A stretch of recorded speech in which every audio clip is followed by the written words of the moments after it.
Hi everyone, welcome back. In this second video for this week, we're going to continue to talk about functions, but this time we're going to look at functions more in the context of applying behaviors to objects. And what that means is going to become clear as we work towards this example. This is also going to be a good way to do a bit of a review of arrays and objects, object notations, and things we've covered last week. So let's get into it. So just like the previous example this week, before we can get into the meat of what we want to talk about today, we need to build a little program that we're going to be working with. So just for the sake of today's example, we are going to we're going to start by just creating something that's going to have one element, and then we'll expand right by taking that element, turning it into an object, and creating an array of these variables so we can have a little bit more of an interesting behavior. And then finally, we'll apply functions to this. So just for the sake of having something to work with, we're going to make a program here. And of course, X and Y is not defined. I've already went ahead and put in window with window height, a gray background for a change. We're going to make two variables, X and Y. Let's make them global for now, and then X will be equal to mouse X, and Y will be equal to mouse Y for now, okay, just so we can play with this. So we have a little circle, and let's create a simple behavior for that circle. Okay, so we're going to add a few variables so that we can animate the circle over time. Okay? And what I mean by that is we're going to create a variable called speedx and speedy. Okay, and this is going to allow us to create some animation over time. And maybe we're going to actually, you know what? Let's not use mouse X, mouse Y. We're going to start with just the center of the window. Okay. Eventually, we'll get it to follow the mouse. Okay, so let's undo this. We are going to put X and Y in setup, and we're going to give speedx. So speedx will just be an amount we'll add to X over time. We're just going to make this random for now, between, I don't know, maybe -3 and 3, so it's not too slow. Speed y between -3 and 3. And then in draw, what we'll do is we're going to take the value of X and add the speed X to it so that it changes over time. And we'll take the value of Y and add speed Y to it so that it changes over time. Okay. So our circle starts in the center, we hit play, and it just starts moving in a random direction. Okay. All right. And that could be slow, that could be fast. It depends on what we get out of random. Okay, so this is getting somewhere, I promise. So what we'll do now is we only have the one circle here, and eventually it will just roll off the screen. So what I'm going to do is I'm going to measure how far away is the circle from the center of the window, right? And if it gets too far, we're simply going to bring it back to the center and give it a new random direction. So let's do that real quick and draw. So we're going to create a variable here. Let's call it distance. And this variable is going to be measuring the distance between where our circle started, which in this case was width over 2, height over 2, and the distance between that and where the circle is right now. So that's X and Y. Okay, so, oh, sorry, the actual function is called dist, not distance. So dist, right, measures the distance between 2 points in pixels. We'll put the result in distance, and then we will ask the question, right? If the distance is greater than some arbitrary radius that we're going to define, let's say 200, okay? If that's the case, then we're going to make X equal to width over 2 again, Y equal to height over 2 again, so snap it back to the beginning, okay? So now when that circle is going to get far enough, it's going to come back, okay? And then just to mix it up, we could also give it a new direction.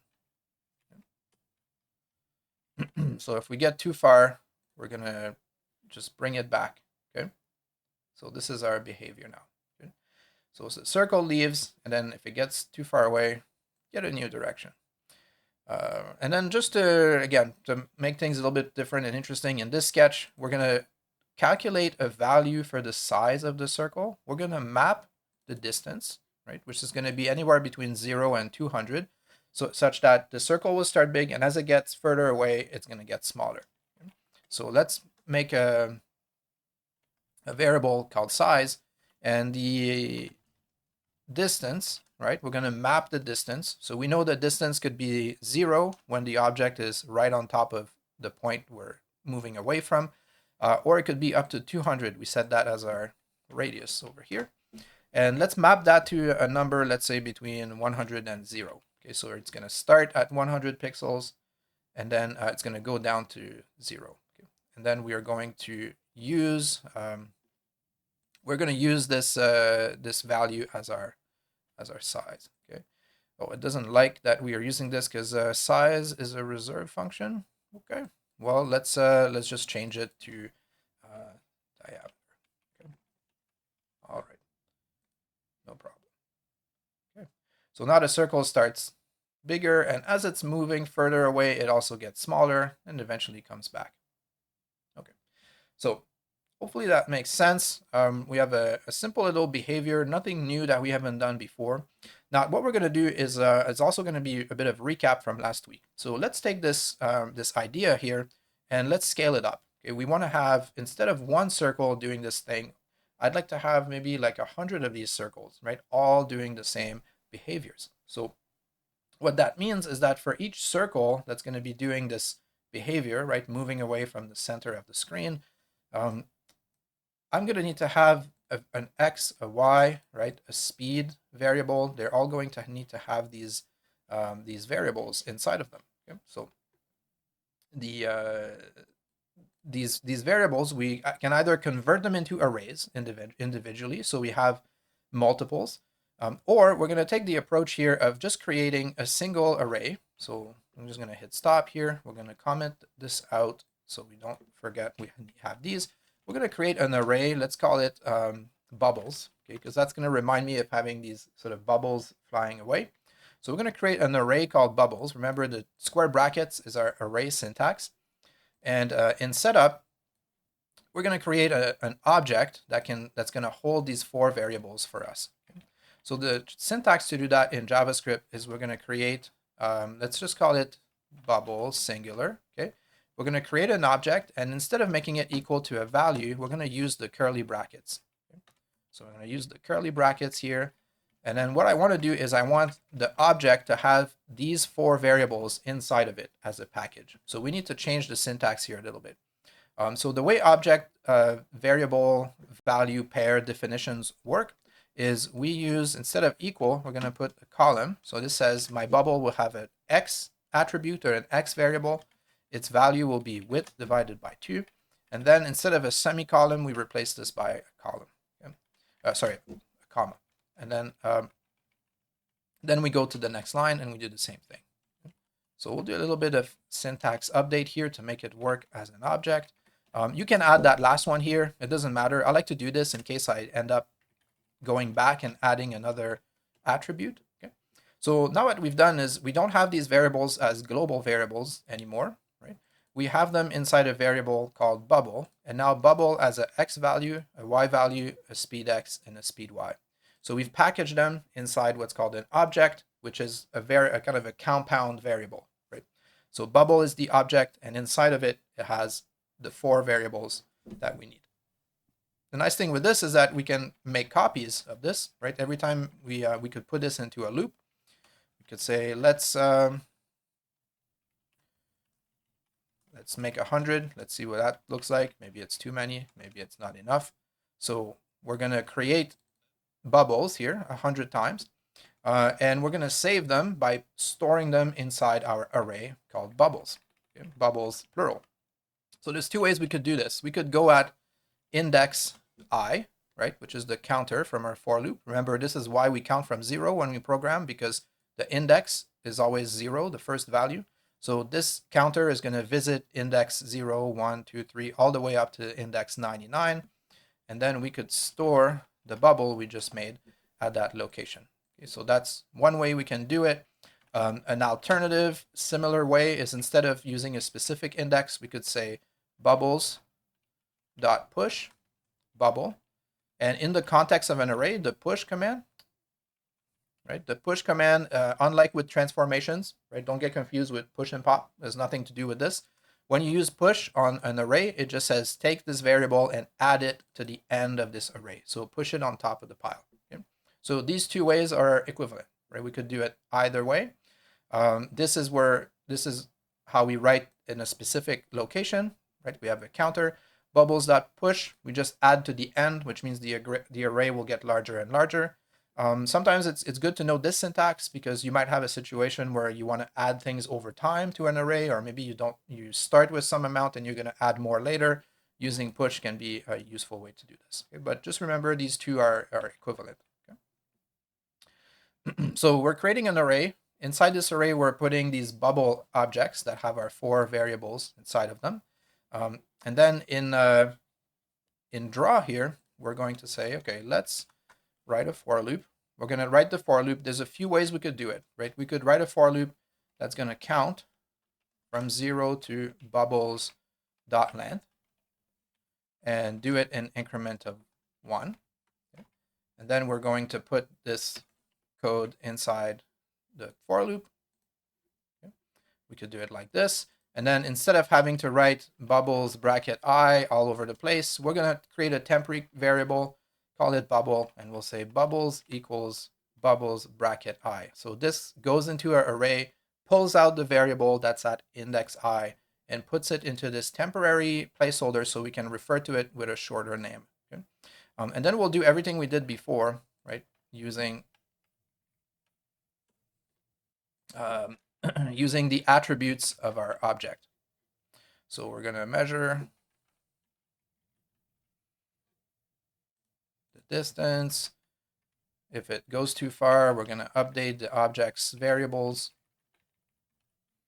And then we'll use the object's coordinate to draw the bubble. Okay? So we went from having just 4 variables, right, to having 100 objects, so each with 4 variables inside of them. They all get put into this array called bubbles, and then in draw, all we do is we go through the array one object at a time, grab it, and then do what we did before with our original 4 variables. Okay, and then that looks like this. So we just took what we were doing and we just scaled it up by repeating the thing 100 times. Just for aesthetic sake here, I'm going to turn off the stroke. That looks a little awkward. And I kind of like better without the stroke. It kind of looks like, I don't know, like smoke, bubbles, whatever. This is kind of a cool behavior. Okay. All right. Now I said there's 2 ways we can write this for loop. We can write it like this, okay, which uses a counter, uses the size of the array to set the loop condition, and then counts by 1. And then at each step of the array, we can grab the variable we need, put it into a variable. I could have also here used a shorter name like b, like that would have been a good idea. So I could just write b.x, b.y, but I went with the full word, okay, bubble. We could also write the same thing using a shortcut syntax. We could say for let bubble of bubbles. Okay? So if you find yourself in a situation where you have an array that contains a bunch of objects and all you want to do is just go through them one at a time, kind of what we're doing here, you can save yourself the trouble of having a counter that's going to count up to the size of the array and then put the individual variables from the array into a temporary variable placeholder. We can just write the shorthand like this. So that's going to give us a variable called bubble that we can use as the loop repeats, and that variable will kind of take turn into representing each individual element of the array. So this is the shortcut syntax. And it works just the same. Okay. All right. So this is stuff we talked about in last week's videos. So let's bring functions back into the mix because this is our topic this week. We're talking about functions. In the previous video, we took a kind of like drawing code, built something that's more like a command that draws a flower, something that's a little bit maybe more like circle or rectangle, right? So we built a command that way. In this lesson, we're going to talk about how we could think of functions also as a way to apply a behavior to something, apply a behavior to an object perhaps, and create these kind of reusable components that we can use in our program. So let's start by talking about what's the behavior here. Okay? So we have this object, our bubble object, that has an x, a y, and a speed. Okay? And the behavior essentially is this, right? We are moving by adding speed to position. And then we're moving away from a point, right? And then when we get far away from that point, we kind of snap back to that location and get a new speed. Okay? And we also adjust the diameter of the object accordingly. Okay? So let's take this this concept here, and then let's imagine, right? What if we had a function that could take a bubble object as its input and apply this behavior to it? Okay? So let's write a function. We're going to call it move away from point. Okay, and the parameters to that function will be an object. Okay, let's call it obj for object, just so we don't get confused with this variable. Okay, we're just going to call it object. So this could really be any object, and we'll see once we're done with that function, we're going to apply that behavior to another set of variables we're going to create in our code. So move away from point, right? The first parameter will be the object we want to move away from the point, and then x and y will be the point we want to move away from. Okay? So let's go with this, right? I'm going to say move away from point, object x, y. Okay? So let's bring in some of this code here. We're going to say take this idea here, and we're going to cut it, and we're going to move it into the function. Okay? Now in this context, this is no longer going to be about the bubble, right? Because the bubble is up here. We're going to look at whatever object comes in as the parameter. So instead of bubble, I'm going to write object. And just to save myself some typing, I'm going to copy and paste here. I'm replacing bubble with object because now we're inside this function that we made. Bubble, bubble, bubble. Okay. Now the diameter here, we just defined as a variable. Okay. It's part of the behavior. And it would be nice if we could have this be part of the object actually, because now this variable is temporary. It's going to expire at the end of the function, and we need it to draw our circle. So why don't we go up here when we create our object, and let's add a diameter attribute. I'm going to make it equal to 0 because we're going to calculate it anyways with our behavior. And instead of storing the diameter in a temporary variable, we're going to put it into our object. Okay. So the idea here is that we're saying, okay, let's write a little piece of code that's going to take an object as its input and a point. Right? Actually, we need to replace this as well. So x here and y is the point we want to be moving away from. So it's not always going to be width over 2 and height over 2. It's going to be whatever we provide over here. So this becomes x, this becomes y, and then this becomes x, this becomes y. So the idea is that we could move away from any point, right? It doesn't have to be the center of the screen. It could be over here, it could be over there. It could be following the mouse around, same behavior. Okay? So now we're taking an object in as the input, and then the function is going to manipulate that object's variables, right? It's going to apply a behavior to that object, and by the time it's done, it will have essentially transformed the object a little bit, because its attributes will have been updated, okay, based on whatever we put in here. So now if you want to, let's take a look at this. Actually, let's put a number that's not 0. Let's go 50 because we won't see it in the beginning. If we hit play, right, let's go bubble the diameter because we deleted the diameter variable. It's no longer here. So we have our circles here all drawn on top of each other, right? And if we wanted to now get the behavior applied to them, we could say, okay, we've made this function, let's say move away from point, right? And then we're going to pass the bubble. Let's say take that bubble, right? Put it into the function. And which point? Well, maybe here we're going to go mouse x, mouse y, just to demonstrate, right? Let's say move away from point, okay? And the input is a bubble object. Then we have a coordinate. So that bubble goes into here. It becomes object, right? Obj for the purpose of the function. The function will do its work with it, change its attributes, and by the time we're done, we've applied a behavior to our object. We've transformed the object, right? So the function is not just drawing stuff on the screen, it's taking something as its input and then transforming it. That looks pretty cool, actually, when we move the cursor, right? We get this kind of like trail that naturally happens because we're changing the move away point, and if we leave it alone, we get these little bubbles. Okay, so pretty fun little behavior. All right, let's get rid of this. Okay, so why would we go through the trouble of doing this, right? Well, the idea is that we could now apply this behavior, move away from point, to any object that has the same attributes, right? As long as the object has x, y, speed x, speed y, and it has a distance, right? And a diameter, then we could apply these attributes to that object. Now, diameter is a little bit of a specific word, so maybe in this context, now that this is an attribute of object, why don't we replace this with size? Okay, we're going to call it size. This is going to become size, size, size. Okay, so I've replaced it with size just because it's going to make sense in what we're about to do. And we're allowed to use the word size here now because we're not trying to use size by itself. Size is now an attribute of the bubble variable, so that's fair game. Okay, let's hit play to make sure that this is still working. Perfect. Okay, so we've made a behavior and also good habits. We're gonna create some comments here just to separate our draw function from our setup function and from our variables at the top.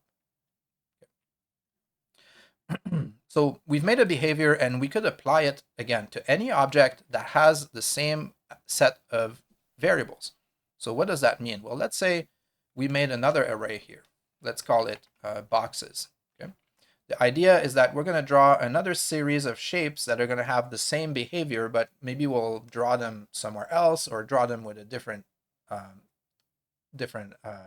look, right? Instead of circles, we'll draw them as squares, different color, whatever.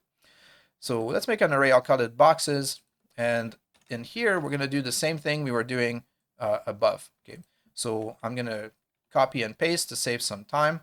We're going to do another for loop. We could have more. We could have less objects. Let's do 100 again. And then instead here, we're going to use a box. Now, I'm aware box gets bold here. Box is a command. If you do 3D, to do a 3D box, I'm just going to use box anyways because I don't have a better idea for the name right now. So we'll make a box variable and we're going to add this variable to our array boxes. Okay? So now we have two arrays. We have an array called bubbles. We have an array called boxes. And in each of these arrays, we have objects that essentially look the same. They have x, y, speed x, speed y, and a size. Okay? And in fact, it doesn't really matter here where they begin. Because as soon as we apply the behavior, right, we could make this 0 if we wanted to. As soon as we apply the behavior, these variables will get overwritten. Okay, so their starting conditions here don't really matter too much except for the speed. So now we have two separate arrays, and what I could do very easily now, I could say, okay, well maybe this is going to be drawing the bubbles. We're going to set a white fill. And then before we draw the bubbles, let's set a black fill, 128 opacity. Right. And we're going to write another for loop. This time, we're going to go through the boxes, through the box variables. We're going to move away from point. We're going to pass in our box object. Maybe this time the boxes will move away from a fixed point, which is the center of the screen. And then we're going to draw the object as a box. So we'll do box.x, box.y, box.size as a rectangle. Okay. All right. So now I have two sets of objects in my program, right? We've made bubbles and boxes. Each of them in setup, right? We fill up our arrays with identical objects, right? Each object has the same 5 variables inside. So this part looks the same, and we are kind of stuck having to do some duplication here because we want to put them into two separate arrays. Okay. And then in draw, we just say, okay, go through all the boxes we've made, and we can reuse our behavior because we've packaged it as a function. Okay. This function is now something we can reuse, and we can provide different parameters to the function, right? Different coordinates. But we can apply the same behavior. So now we have a function that can move the boxes away from the center of the screen and apply this behavior we programmed. And we have the same function moving our bubbles away from the mouse cursor and applying that behavior we programmed. Okay? So this draw program becomes very, very short now. We just have to apply the behavior to our object using our function, and then we're drawing the object here. And because this is a single line of code, right, I'm just using the rectangle command with the box attributes. If we were doing something more intricate with the drawing, right, we could also use another function here, right? We could have a draw object as box, right? And we could make a function that would take our box object, interpret its variables, and then draw whatever thing we wanted to draw. In this example, it's just one line of code, so writing a function to do this is a bit overkill. So when it comes to like which functions you need to write, how much detail do you need to go into, how do you break things up, this is the part where you learn how to do this the more that you program, right? So you're kind of the boss of how you structure your code, just in the same way you're the boss of which variables you decide to create, how you organize them, right? So all of this is part of the art of programming. And, in the beginning, it may be a little tricky to know where to begin, but the more you do it, the better you will get at it. So something like move away from point in this program made sense to package as a function because we're doing a bunch of stuff, right? We could have broken it down into two separate functions if we wanted to, right? We could have had a simple move function, right? That would maybe is only these two lines, right? And then we could have had another function that we could have called like, scale or, reduce away from point. I don't know. I can't come up with a good name right now, but we could have broken it down into two different blocks, right? Maybe we wanted to have our squares only moving, but not necessarily doing the sort of shrinking behavior, right? So how we divide it up is up to us. But just for the sake of this example, I put it all into the same function. And the point I want to emphasize, the concept is that unlike in the first example where the function we created was just a reusable chunk of code that did a job and then did something that appeared on the screen.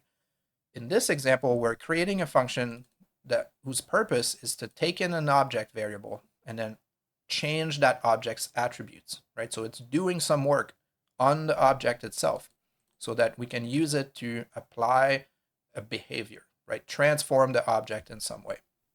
So even though it's not outputting anything at the end, the object that we feed into it will get transformed. So that's another way that we can think of starting to break our code down into functions.